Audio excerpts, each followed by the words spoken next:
morning. So, did you see in the comments?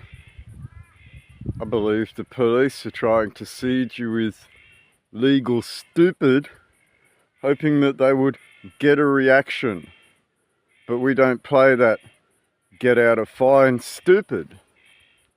It's all these zombies trying to beat the law, and instead of just clean up their lives. So we don't play that legal stupid, having already established something in our own law, linked to our own forefathers, our own ancestors, our own lineage, our own house. And this is a very stark thing to point out when we talk about the United Nations and the bidding of WEF partners that seek to undermine your country and depopulate you. And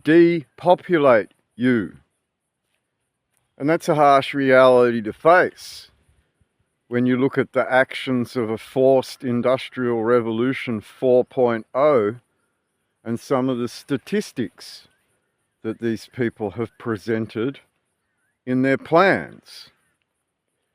And our government is wholly complicit in those war crimes. We talk about one thing in a poison, but we ignore the modus operandi of those behind that war crime. And we look at all of the things being pushed by this Australian government on behalf of foreign interests going against the Constitution. We already pointed out section 44(1). So we don't stop. We have no requirement to stop. We don't break the law. Jesus said not to break the law, but to fulfill it.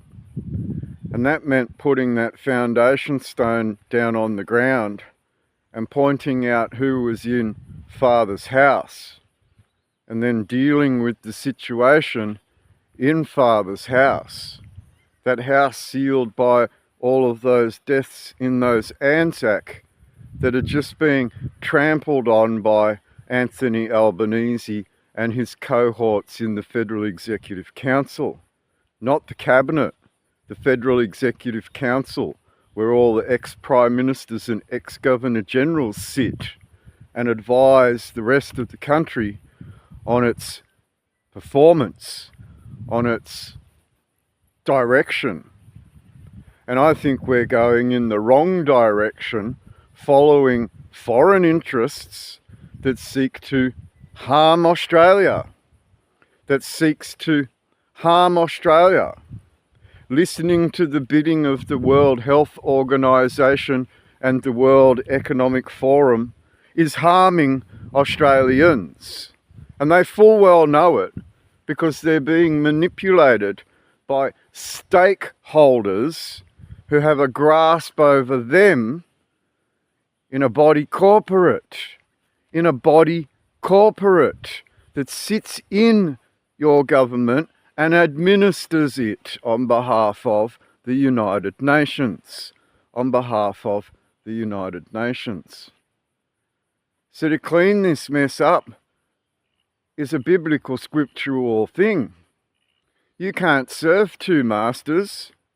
Do you serve WEF masters, or do you serve your Anzac? You can't serve two masters. Albanese serves foreign masters, does the bidding of foreign interests, attempted to undermine and destroy your constitution in a referendum, where he lied in that referendum, and no one held him to account for lying in a referendum and giving an open check. Oh, we're not going to tell you the words that we want to change in the most important contract in your entire history. Just give us a blank check to change what we want, and we'll take your gods out. We'll put some Dreamtime gods in instead. Then we'll rip off the Aboriginals financially by pushing all of this fake money on them and making them think they're wealthy, and then pulling the rug out from underneath their feet like we did to the others, like we did to the Constitution. Right? And you think in the Parliament we don't see that. You think in the Parliament we don't see the connections to your command line authority through your COVID Task Force command. You think we don't see it. Most of Australia's too asleep to it, right? And they're the ones you're harming, because by the mind, they don't even know who they are. They don't even know what they joined when they got here in their immigration status, do they? Right? You just want more cattle into your farm, don't you, Albo? So that you can manipulate the farm better against the people that are naked owners in that Constitution. Can't let them have the majority of the Constitution. Can't let their children know their power is in the Constitution. Can't let the people know that united in a federal commonwealth, they're the power over and above the Parliament itself. And they have the right and the ability to stop everything merely by standing up united together. They have every lawful right to stop the police. They have every lawful right to stop the councils. They have every lawful right to stop the federal government. And the federal government uses militarised force and commits war crimes in the act of attempting to defend itself while it attacked all of you on the front lines, right? And this is why they might have state protection squads, you know, like the SS of the Nazi, little police forces inside the police force that can police the police and the people. The SS of the police forces, fixated persons units, designed to just hamper and monitor Australians that want to stand up against what is a crime going on in their country. But the state needs protected, even though it's the one that committed all of the heinous offences, like mandating those very police officers, like mandating those very police officers. So Mr. Idiot police officer that wants to arrest everyone doesn't consider that we speak on his behalf because the state force mandated him in his job. Job, commerce, working, employment. There you go and work. There you go, child, off you go. You've been immunised. We'll treat you a little bit differently for accepting our poisons. A little bit of immunity from us. Right? Because we've taken your mind from you. You accepted a poison under spurious circumstances. And as a police officer, you never held the law up in front of them and said, excuse me, this would be a breach of the Criminal Code, Section 268. Mr. Police Officer doesn't know the law to be able to protect himself from... He doesn't know. So how the hell is he going to protect all of you if you can't protect himself? And the military, they all operate on yellow and green and red cards. These are their rules of engagement in the field. They operate under the Hague and Geneva Conventions every day. And then someone came along and said, take this. And none of them turned around and said, excuse me, Commander, that's a Section 268 offence of the Criminal Code. And I think that relates to those red cards there and those yellow cards there. You can't do that. That's a war crime. I'm not going to follow your orders. I'm not going to follow your orders. I'm awake to what you're trying to tell me to do. Did anybody in the Defence Force do that? Or did they jackboot your streets with the police and lock you down in your homes? Did they shoot at you? Did they beat you up? Did they smash your doors down and drag pregnant women out of their homes for posting on Facebook? Did they do all these things in their fixation on you? They're the ones fixated on you, because that's all they do every day.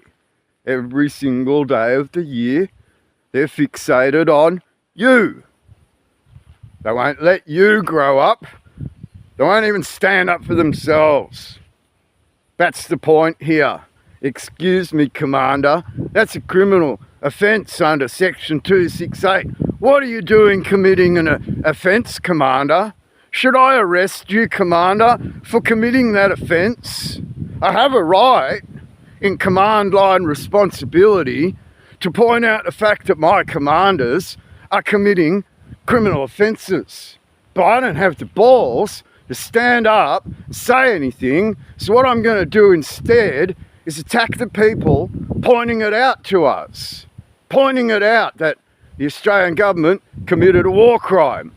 Pointing out that the New South Wales Police committed a war crime. Pointing out that the police in the country human traffic people for sweat labour. And no one says anything.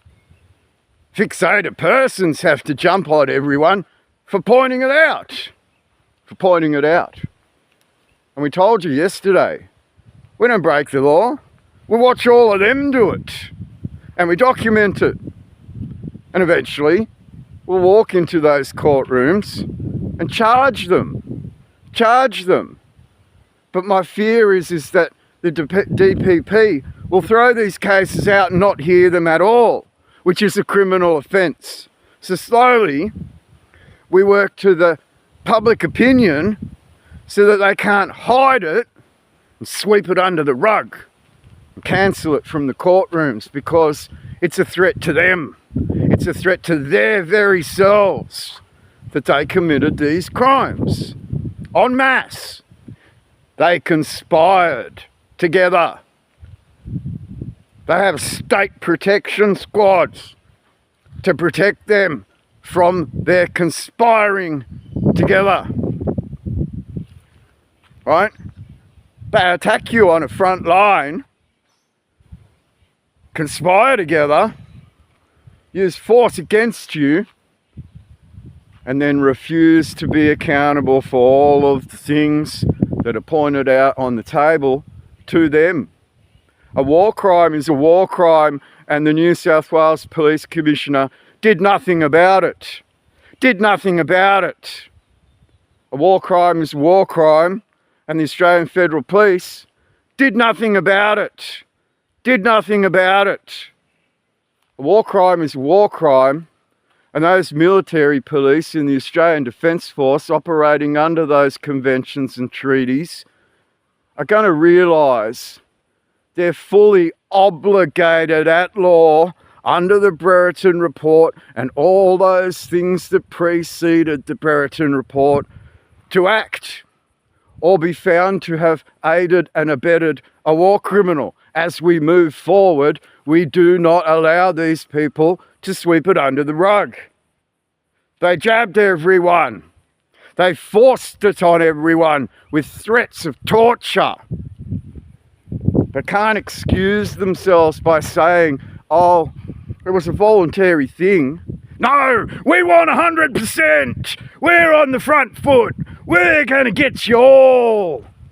That in itself is an act of torture recorded on the TV, published all over the internet, very easily equatable to a Section 268 offence called torture. Wasn't an individual, this was an entire population they did this to. Worldwide,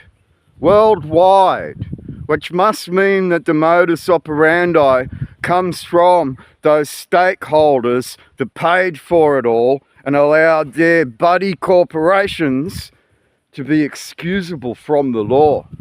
Immune. And we should all put up with that. That's a crime. Giving someone immunity from a war crime is a war crime. And at some point, Australians are going to start to grow up in their minds and realise how childish they've been, pushed around by media, pushed around by politicians, pushed around by police, while they raped your country, and now they want to kill you off. Now they want to do something and poison you all. Now they want to enslave you all into some digital world where you won't be able to do anything, and they won't hire any of you because it'll all be automated, camera-driven stores. You're prisoners in your own land, and you never even realised it because you were so deluded in this game. The media pushed in your faces every day. Your brain trained in those state schools to be the fodder of these stakeholders. Both militarily and financially in your employment. You little slaves. Now at Defence Force, if you're a soldier, my God, would you be pissed off right now? Well, I'm asking you very clearly not to get angry. I know that you might get angry, and I know you might have the power to do something about it together because this government trained you to do that. But I'm asking you very clearly to hold your horses. I'm asking you very clearly to write it all down and submit it to your military police. If you start doing that en masse and tell the military police that you were poisoned and you had side effects from being poisoned, then maybe we will get somewhere. Maybe something will start. If you go to your military police and dob in your commanders, Fruin, dob him in. He was appointed the task force commander over all of it. Angus Campbell, dob him in. He was in command line authority over all of it. See what I'm getting at? There's no need to get angry. There's a need to get just, true, honest, faithful. Right? There's a reason to do that now. So I'm asking you not to get angry. I'm asking all of you to go to the military police and start reporting this crime that you know is a crime, given that you're given those rules of engagement to operate by. If you're not allowed to do it in another land, why the hell are they allowed to do it in yours? Think about that. Why are you operating under those rules in the first place? Are you working for a foreign interest that brought those rules here? Or are you working for the Australian Defence Force?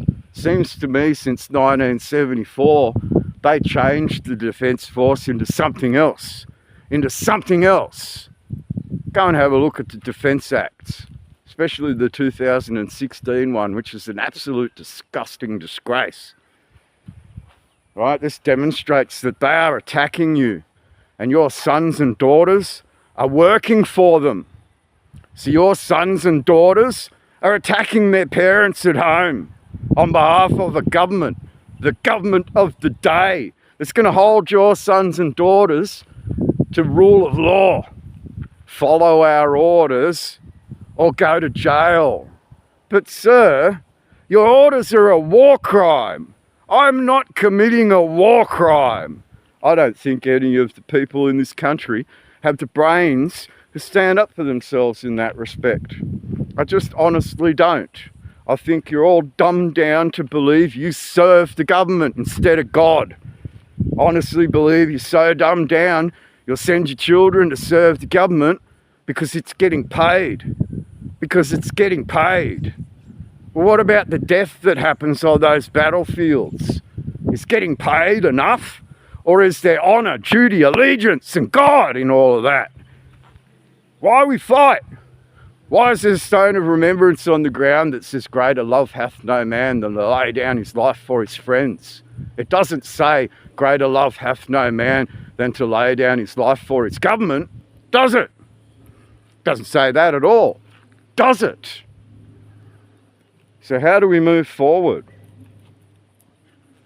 You've got to start realising that They brought their fake money here.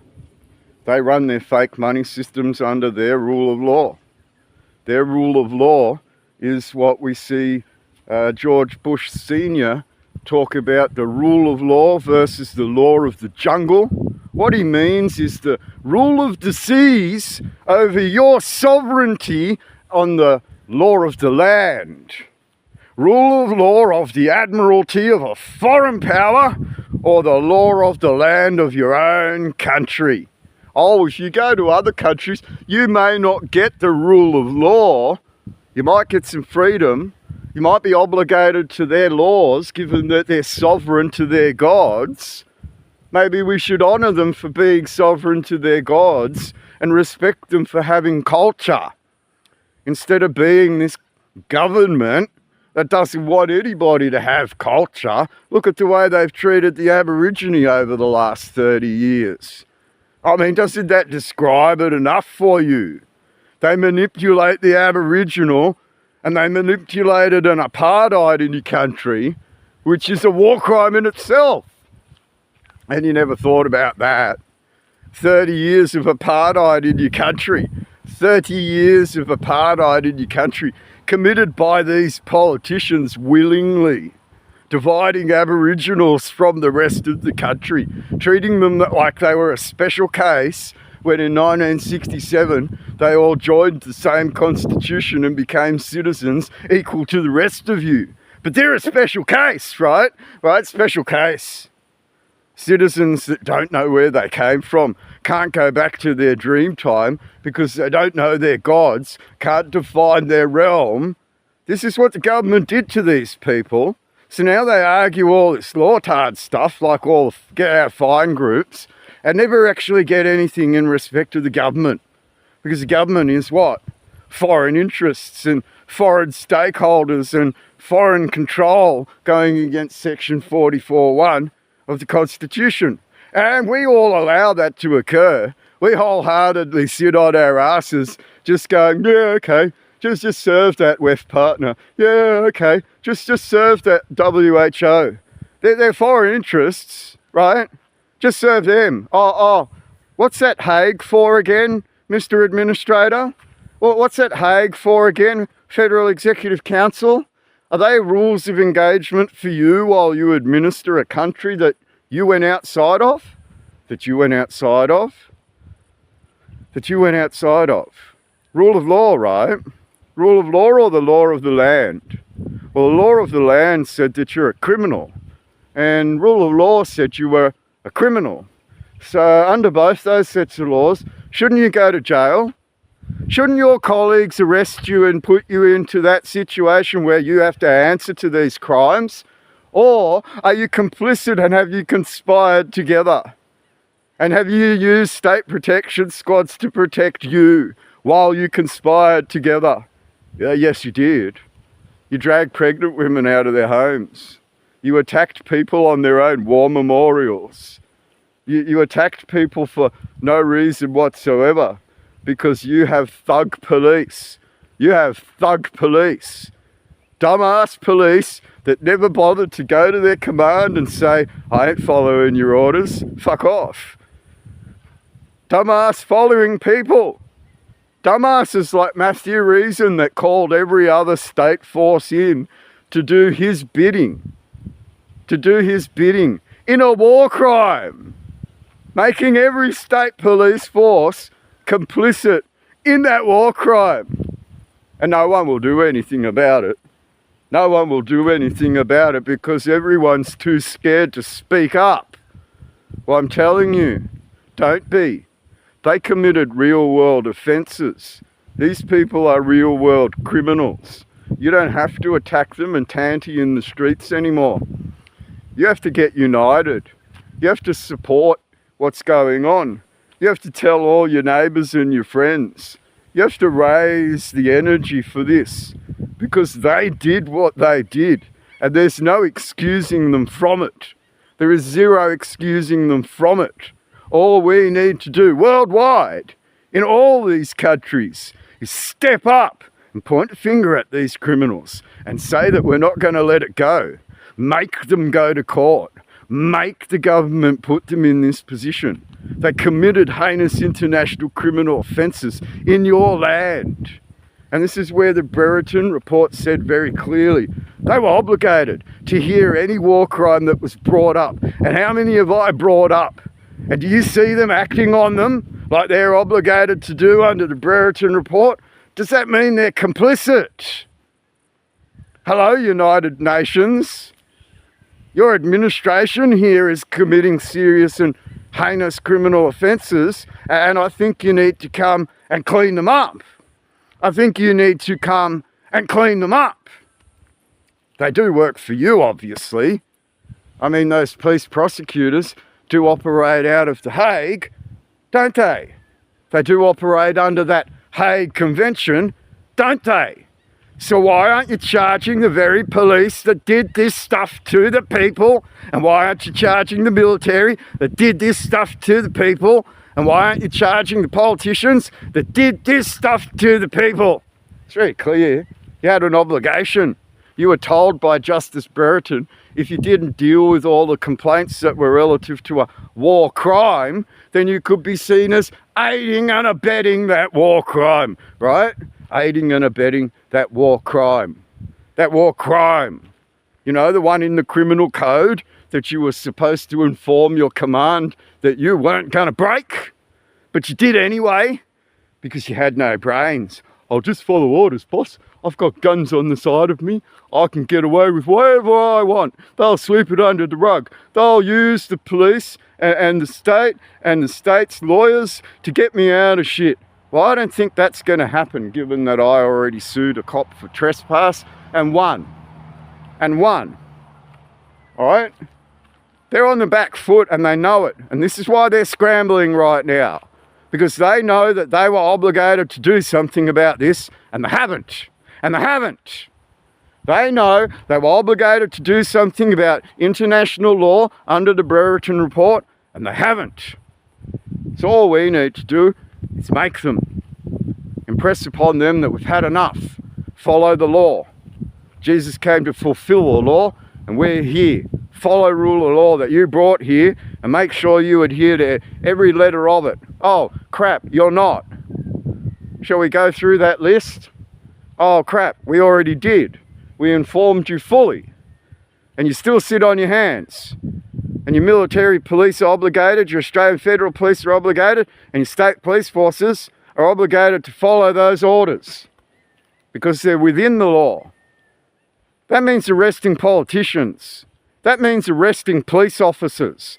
That means arresting Defence Force Command. That means defending some people of some serious nature that committed some very heinous offences. I'm not saying they don't have a right to defend themselves in a courtroom. Of course they do.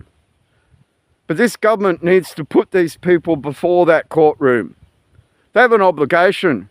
They've been advised of all of these criminal offences, and instead of following through on them, they attempt to use the state protection squads and the police. You can see by the manipulated comments down below. Oh, I've got a fine. Meh.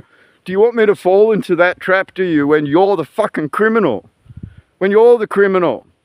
Oh, I did this and that and the other, and here's some American law. It's the Lawtard group, isn't it? It's the police in your Lawtard groups seeding you these lies. Seeding you these lies. When I went and did all my research in the Supreme Court Library of Victoria and sat down in that library and read those old books, I went and looked through our own history. I sat down with the original print of the Commonwealth of Australia Constitution Bill, which I opened a cabinet. Judge's cabinet was in there, and respectfully read it nicely and put it back. Right? I know from the foundations that were defined in the Supreme Court. You know from your foundations defined by Fixated Persons Unit in your Facebook groups. Then you have Fixated Persons Unit attacking you because they created a situation And that's called entrapment. And that is a crime. That is a crime. So think about this. Why do we pay for fixated persons to sit on Facebook all day? Would your boss let you sit on Facebook all day? Why do we hire police to sit on Facebook all day? Think about that. They're attacking you. Their modus operandi is an attack on you in that front line. And you're starting to realise it now as they try and protect their own from the crimes they've committed, and they refuse to act on them. And that refusal in itself is a criminal offence. So as we note down who refuses, when they refuse, why they refuse, and start collating all of this data together, we paint a picture of who's conspiring together, don't we? Because some of those politicians said to me, oh, we thought this was coming. We knew this was a problem. Thank you very much for speaking up. Whereas other politicians, you heard the phone calls. Oh, are you from our constituency? I'm going to hang up on you now. Who are you? I don't even want to know what you want. I just don't want to know. Oh, I'm busy. I've got someone at my counter. I need to hang up on you now. I don't want to talk to you anymore. I've had enough of this phone call. You're pointing out all of these things that I'm obligated to act on, and I don't want to hear them because I need to act on them. And that's the unfortunate truth here. Your politicians are doing this so they don't hear you, so they can excuse themselves from acting on the criminal offences going on around them. And when I pointed out that the Senate were obligated to report these crimes to the Australian Federal Police, some of those senators laughed, thought I was joking. No, I'm not.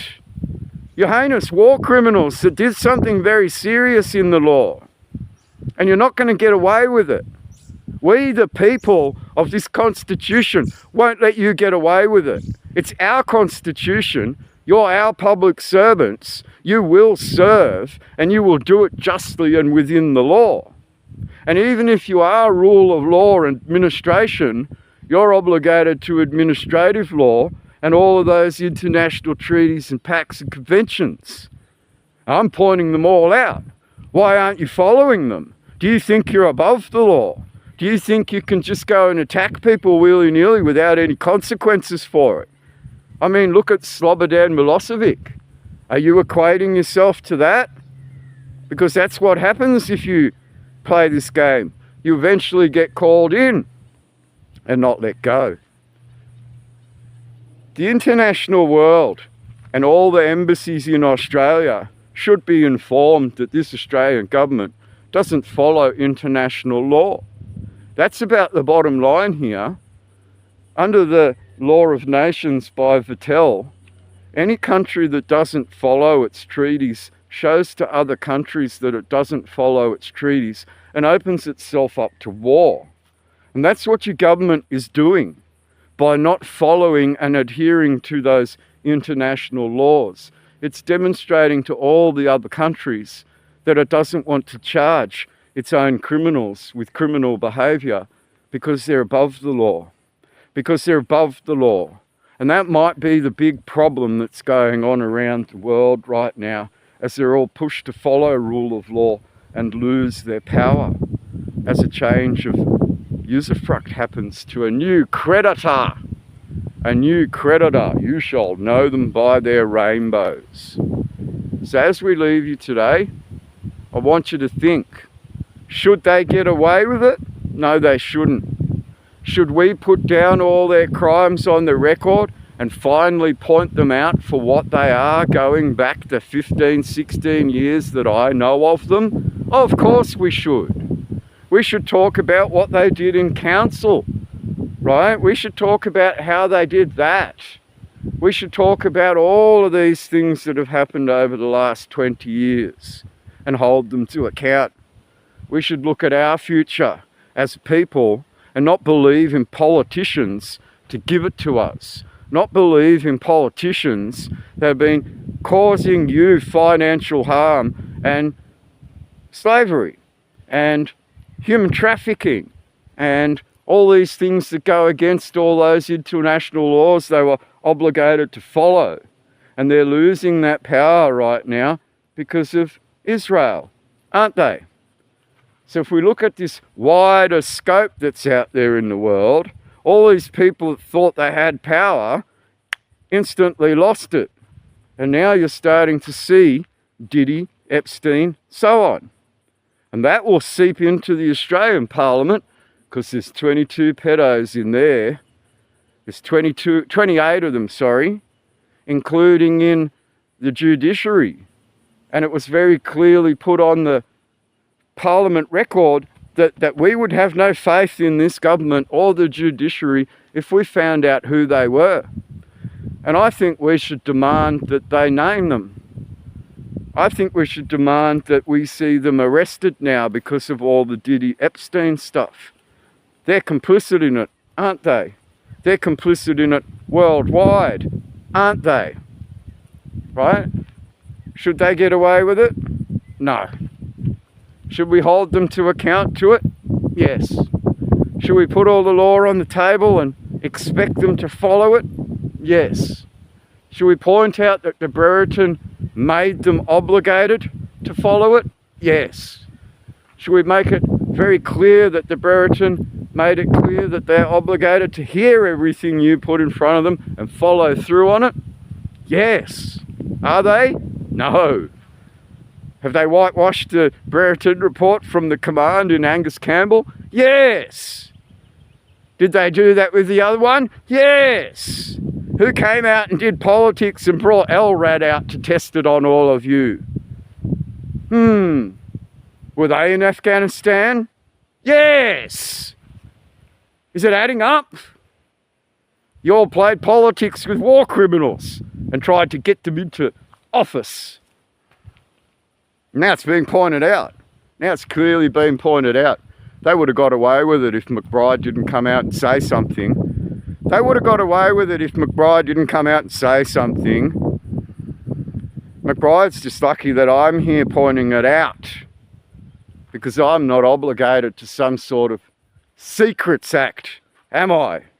I was an employee in government that got screwed around by your employees. I had a good job until someone did something to me, and it caused me to change track and take you to court, didn't it? And you still closed down on yourselves. You still defended your lies, because I caught a judge lying 6 times. I caught a judge lying 6 times, enough to point it out and file against those lies in an interlocutory application. And then that judge excused himself and said it was up to him. He could lie if he wanted to. And I've got all of that on record. This is who they are. This is exactly who they are. And what I've done is made sure that they can't sweep it under the rug anymore. That's the problem here. They're starting to squirm because they realise they committed the offences, and their command is obligated to deal with their crimes. And all we have to do is keep pointing them out and keep pointing the law out and keep pointing that we expect that they follow through with it like they were obligated to, like they were obligated to. And then the other side of the fence is, paint that tarred brush on them now. Look at what they did to you. Dragging pregnant women out of their homes for a Facebook post. For a Facebook post. That's who you're dealing with. That's who these fixated persons are. Why would they do that on behalf of the Premier and the state and the Governor of State? Why would they do that on behalf of the Governor of State, who is obligated to God, King and country? What's a foreign power? What's a state of remembrance? Why do you operate under the Hague Conventions if you're de jure government? Why did you bring all of these other international conventions onto the table if you weren't a foreign power? Interesting that, right? Interesting that, right? You operate under the Hague Conventions because you're in a debt contract with someone? Right. You obligated to all those rules while you play that debt contract? Don't follow through with them? Let everyone get away with blue murder? Yes, you do.